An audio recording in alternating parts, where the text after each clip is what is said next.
This morning, we're going to hear from Gloria Bromell-Tinubu. She's running once again for the 7th District Congressional seat against Tom Rice, a repeat of 2012. We're also going to hear about keeping this station and other stations in our area free on your TV system. Believe it or not, there's an effort underway to make stations like this cost you more. Carolina This Week starts right now.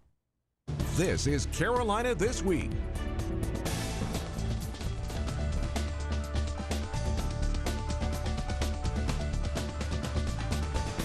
Carolina This Week with Tim McGinnis. Good morning. Thanks for joining us. Gloria Bromell-Tinubu ran for Congress in 2012, a Democrat. She ran against Tom Rice. Tom Rice won that seat, but once again, she's running in 2014 and joins me here this morning to talk about her candidacy. This is one of two times we'll probably have you on the show before the election, so thanks for being with me this morning. Thank you for having me, Tim. It's always good to see you. It had to be tough losing in 2012. Now you've come back again. What made you decide that you wanted to do it one more time? Well, I consider the 2012 election as a dress rehearsal. We did very well, as you said. I had just recently returned home, and we did very well in terms of our showing. The people of the district supported me in a tremendous way, and I wanted to give them an opportunity to do that again and to serve this district. I really believe that my background, my experience as an economist is what is needed at this time, and so I'm offering myself again. Excited to be in the race. A lot has happened in 2 years in the country and in the world. I'm going to ask Tom Rice what he's proud of and why people should put him back in office when he's on this show. I'm going to ask you what has happened over the past 2 years that means that there needs to be a change in the 7th District leadership in Congress. Well, you know, I see this race as an application for a job to represent the people of the district. I'm applying for that position. I believe my PhD in economics from Clemson, as well as my master's in agricultural economics with a concentration in rural community development is perfect for this community at this time. The 8 counties in the district, 7 of them are persistently poor. Most of them are rural and are suffering from high unemployment, high poverty, underemployment, poor infrastructure. Those are the kind of things that we need to still deal with. My background as an economist prepares me to solve problems, to be a real problem solver on the ground, and I bring those same skills, and I believe they're still needed, so that's why I'm running again. I look forward to representing this community. Let's talk about jobs in the economy first then. Marion County, you mentioned the rural counties in our community. Marion County, the least employed county in South Carolina. That says a lot. What would you do to make Marion County not the worst? What would you do to bring all of our counties up? How do you bring jobs here? Well, let me just say that while Marion County is at the very bottom, the others aren't that far from Marion County. You've got Marlboro and Dillon, and Georgetown in certain parts of it are having a challenge. And even in Horry County in the rural areas, we have serious issues. We have to focus on creating high-paying jobs in the district and attracting those jobs. We have companies already in existence in the state and in this district that are creating good jobs that pay people a livable or a decent wage. We need to look at ways of expanding these companies' capacity to grow more jobs. Instead of always looking outside to bring new companies in, I think we should grow the ones that already are here. And some of the things that they talk about needing is capital to expand their capacity to increase jobs. They need access to infrastructure, and that's not present in much of the rural areas in the district. They also need some tax breaks for those small and medium-sized companies. All of the big companies are getting the tax breaks, but the small and medium-sized ones aren't. So those are some of the things that I would do. Focus on existing companies, figure out how we can help them expand. They're already loyal, and they're here, they're committed, and we want to make sure that they stay, so we need to look at ways of making it possible for them to do that. And we've got to grow, as I said, good-paying jobs. We're always looking to bring low-paying jobs into the district. Those jobs don't produce the kind of economic activity that we need in terms of spillover effects. So we need to get good-paying jobs. People need to look at jobs that are in the $20 an hour range instead of minimum wage or $10 an hour. And I think you hit on it. To bring those types of jobs here, you need better infrastructure in the counties. A lot of people say, why don't we have a highway coming here? Right now we don't have a railroad that serves Horry County. What do we do to get those things going? Do we need to put an emphasis on bringing I-73 here, or do we just expand other roads? I think we need a comprehensive transit system in the district. I-73 could be a part of that, but it has to be greater than that. We have to put in light rail and bus transportation in the system so that we can have access for those people in those rural areas, and so that companies can then locate there because they're tied into a comprehensive system. So I think I-73 is a possibility, but it has to be tied into a more comprehensive approach that has light rail and bus transit as well, which will benefit a far broader population. Right now, I-73 would focus on those four counties, Horry, Marion, Marlborough, and Dillon. But I think that we can have a greater impact if we had light rail and bus transit in the, for example, the 9-county area that serves the NISA region, and make it more expansive. And I think that we could get support for that at the federal level. And that's what I would be working towards, bringing money for a comprehensive transit system. Congressman Rice will tell you one of his big accomplishments was getting money for the port in Georgetown to dredge it, to make it more economically viable so bigger ships can come through. What do you think about making the port stronger? Is that something that would be part of it? I think that that's certainly something that needs to happen. Again, that's on the southern part of the district. We need to generate jobs. People are unemployed. Those who are employed are underemployed, and making low wages. People aren't able to make ends meet on those wages that they're receiving. So we need a broader economic development plan that taps into all of the areas that we know are hurting. And much of the district is in high poverty and high unemployment. We could have brought in tens of thousands of jobs if we had expanded Medicaid, and Tom Rice was against that. He's against increasing the minimum wage, and even at minimum wage at $10.10 an hour, people will still be in poverty. If you look at the data, it shows that in order for people to meet their basic economic needs, they need to have an average income of somewhere around $20 an hour, and that's just at keeping up with the cost of living. So we've got to focus on good paying jobs, creating the skills that people need to attract those jobs, and support the businesses that are already here. What is it that we can do to help them expand? And I think that that's a recipe for success for the entire region. Well, you brought up something else I wanted to ask you about, which is healthcare, as it's called, Obamacare.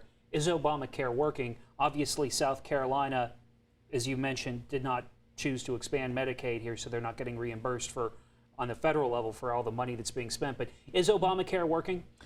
The Affordable Care Act was designed to help people who did not have access to health care. Horry County has the largest number and largest percentage of the uninsured in the entire state. Horry County has. People would have benefited tremendously if Medicaid had been expanded.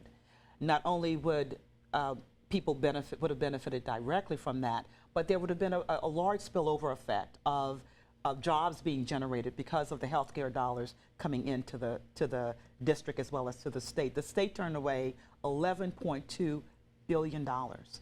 33,000 plus jobs were lost during the recession. About 40,000 jobs would have been created if the state had accepted those funds. And most of the jobs that were lost in our district would have been replaced by the expansion of Medicaid alone. So I think it's working. It would have worked even better. And I think that it's important for us to continue to support people who don't have access. Right now, because Medicaid was not expanded, there are thousands of people who make less than $12,000 a year or $15,000 a year who don't have access to health care. I think that's unacceptable, and it's ridiculous for us to turn away federal dollars that we've paid into the system. It doesn't make sense. You know, we've paid our tax dollars into our system, and we're entitled to get those dollars back. And so it's almost like taxation without representation. that's not acceptable. I want to take a quick break. When we come back, I want to talk about immigration. I want to talk a little bit about what's happening in the Middle East right now. We'll be right back with Gloria Bromell-Tinubu. Thank you. Welcome back to Carolina This Week. I'm talking with Gloria Bromell-Tinubu, who's running against Tom Rice for the 7th Congressional District seat. We were talking before the break a little bit about health care. Now I want to talk about immigration, the other big issue that Congress faces right now. Yes. A lot of South Carolina's delegation is upset that there are some of the children that have crossed the border that have been moved to South Carolina. We don't know exactly where they are, and we don't even really know exactly how many. Number around 350, I believe. What do you think about what's happening on the border? What needs to be done to tackle this? The issue on the border is one that is tied to our failure to deal with immigration in a comprehensive way. So that's number one. Number two, this is a situation where we have young children who are being exposed to danger, and we have to treat them as they are, young, innocent children who are being exposed. I'm very hopeful with the new developments that I've seen coming out of the West, people in Texas, where church community, members of various denominations are stepping up and providing support and shelter to these children. I think that that's the direction to go as we begin to really grapple with the issue of immigration reform, do what we're supposed to do by law, and do what is right for those children, and then continue to work aggressively towards immigration reform. But it doesn't seem like this, at least the House of Representatives is not committed to doing anything positive or proactive on immigration or any other matter for that matter. They seem to want to continue to just simply say no. And that's not a way to govern. It's not a way to do diligence. It's not a way to be good stewards of the public resources. So what the president asked for to deal with the issues on the border, they've whittled it down to next to nothing. They really don't have any interest in solving the problem. They simply appear to just have an interest in saying no. So, over the next 2 years, if the president were to come to Congress and say, I need a binding resolution against X country, we need to give more arms to Egypt, or give more arms to fight the government in Syria, whatever the case is, getting into talking about foreign policy now. What kind of things are you for and against when it comes down to foreign policy right now? Well, in terms of foreign policy, I'm not interested in supporting or giving a blank check in terms of engaging or supporting, providing military arms to, whether it's Ukraine or whatever. I think that we as a Congress would have to deal with that on a case-by-case basis and not simply give the administration a blank check. We can't do that. We've got the crisis not only in Ukraine and Russia, we've got issues going on in the Middle East. There are other issues that we're still seeing resurfacing, and we just have to be good stewards of our public resources, and we've got issues here at home that we've got to address, critical issues, and so it would have to be on a case-by-case basis. Israel, should we continue to support Israel? Israel is our ally, and we have to continue to support Israel, but there has to be serious commitments to negotiating a settlement and a ceasefire in the West Bank and in the Gaza area. We have to just make sure that all opportunities to negotiate a peaceful settlement happens there. Israel is our ally, and we'll continue to support her, but we'll also continue to encourage a peaceful settlement there. Last question. It's a little bit different for you this time since you've run before. Not only why should I vote for you, but if I didn't vote for you last time, why should I vote for you this time? Well, I think that this is, as I said earlier, this is a job that I'm asking the people of the 7th District to hire me to do on their behalf, and I would want them to know that as their representative, I will be voting for them. I will be voting their interests and not my personal interests or interests of the party. I will be voting to do the things that is in the best interest of the people of the 7th District. I am qualified to do it. We need people who are trained to do the kind of work that is involved in terms of public policy and resource allocation. We don't need any more lawsuits. We have enough of that going on, and we just need people who are committed to doing the work of the people of the 7th District, and I'm asking to be given that opportunity to perform the work for the people of the 7th. So, Gloria Bromell-Tinubu, thanks for talking with me. thank you for having me, Tim. Stay with us. When we come back, we're going to talk with my general manager, Billy Huggins, about keeping this station free. We'll be right back. Welcome back. You don't want to lose your local programming, and you don't want to lose your right to free TV watching WPDE right now. WPDE News Channel 15's Crystal Costa shows us what the concern is. When a major crisis happens, whether it's a tornado or hurricane or breaking news, people turn to local television. For more than 70 years now, Americans have relied on free over-the-air broadcasts to keep them informed and entertained. Now there's a fight brewing in Washington that could change the face of television. It's a battle between cable companies and broadcasters.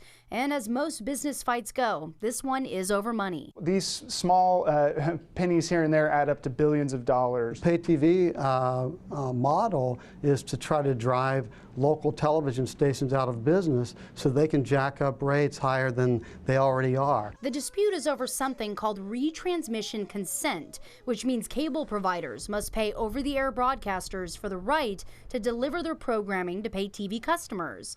But an alliance of cable companies says broadcasters are asking for higher retransmission rates, which leads to higher bills for the viewer.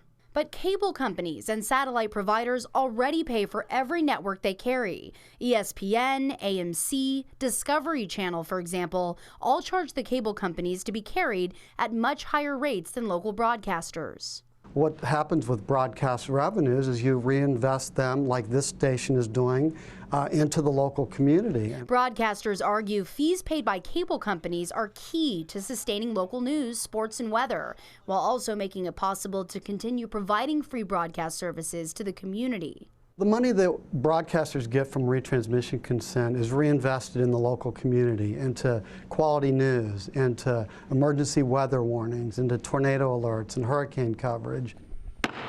It's a battle that could be decided in Congress as key legislation awaits passage. Both sides agree the outcome could ultimately change how we watch television. We're saying, let's not call it free TV if you're going to charge so much for it. Fundamentally, this is about whether you actually believe the cable company and satellite TV company argument that they're pro-consumer. And I think if you ask 100 people on the street whether cable companies are pro-consumer, that just doesn't pass the laugh test. The law the cable companies want to change regulates satellite transmissions, not broadcasters. The proposed changes would prevent broadcasters' ability to withhold programming during negotiations. All right, my boss, Billy Huggins, joins us now, General Manager of WPDE, WWMB. I think Crystal pretty much nailed it in the story. You're going to end up having to pay more to watch local TV, or you're going to lose your local TV altogether and you'll just be watching a generic ABC feed from someplace else. Yep. It's, you and I were talking earlier, it's like follow the money. My concerns for our viewers right now, just watching us today, we've got probably 60 to 70,000 people that do not have cable, do not have satellite, that we provide local television to. And the others, when you take another 270,000 homes, another 500,000 people, at any time they want, they have the right, and many do have that other TV out in a game room or somewhere else. They're using off-air to pick up multiple channels. There's a huge push by the telcos, and when I say the telcos, now your cable companies are in the telephone and data delivery business. So you've got the telcos, you've got satellite companies, and you've got an FCC headed up by a former lobbyist for the cable system that are all working to basically strip or weaken local broadcasters. But this isn't something that if they had to keep paying us retransmission fees, it's not going to put the big cable companies out of business. They're making their money. Oh, they've been using us as a scapegoat for years, telling consumers that the reason their cable bill has continued to go up and up and up is because of a local broadcaster asking to be asking for compensation for the programming we provide them, and it's just false. I've always used the analogy. I've said, tell them to go a la carte. Ask the cable system to unbundle. The average consumer watches 9 channels. That's it. And if you go into a home where you have husband, wife, and children, that's going to expand. A lot of those will overlap. But the 5 major broadcast networks control every month. If you pick the top viewed shows on television, 98 to 99 of 100 came from your local affiliates. Usually it's 1 or 2 will hit ESPN, and it's a big game they've picked up. So the cable company will tell you, well, the reason your cable bill is $100 this month is because your local affiliates are charging us so much money for the signal. Well, as the package showed you, there's very little compensation coming to us for that signal. And in fact, what the cable company is doing is bundling in all these other channels that you don't watch, and they fail to tell you that they're charging them for that access into your home. So they're getting paid by them to put it into your home and charging you for something you don't even watch. So we always say unbundle it. Let you just pay a fee for the channels you want, and the system would work. So the channel that you're watching now, you probably wouldn't mind paying the retransmission fee on, but say channel 153, which is the watch paint dry channel, you don't really want to pay for that. Exactly. And the other part of it is for the consumer to understand, we don't get that money. We have a contract with ABC, and if you go to any of the other affiliates, we all have contractual agreements with our networks. We have become the conduit to collect their retransmission fees for their part of the network programming. That's what concerns us, so that if ABC says you owe us X amount of dollars per month for every household in your DMA for the right to provide them the ABC programming, and that's in our agreement. We have to write that check every month. We then have to collect it from the satellite companies and the cable companies, and they're saying, well, we don't want to pay you. Now, they've already negotiated and agreed to pay the ABC-owned stations or the NBC-owned stations that fee. They're trying to go to the smaller local markets and say, well, we don't want to pay you that fee. Well, they have to, because it's a fair compensation for the product and services we provide that they don't own the rights to. And that's how the process is going. Quickly, because we have to pay some bills ourselves, Yeah. at least you tell me we do. Tell people why it's so important to get in touch with their local politicians. Well, the key is, as long as you let your local representatives know, in our market, that's Congressman Tom Rice, both of our U.S. senators, Senator Lindsey Graham, Senator Scott, let them know that you want them to protect your free over-the-air broadcast stations. I'm not sure if we have the number up. I know you're going to do some things on the website. We're going to put it on carolinalive.com. Look for this story about keeping your free TV. Perfect. But there's a number you can call. It's a free number. Make that call and let them know, hey, protect my local over-the-air broadcasters, and your voice will be heard. All right. Thanks, Billy. It's good seeing you. Stay with us. We'll be right back.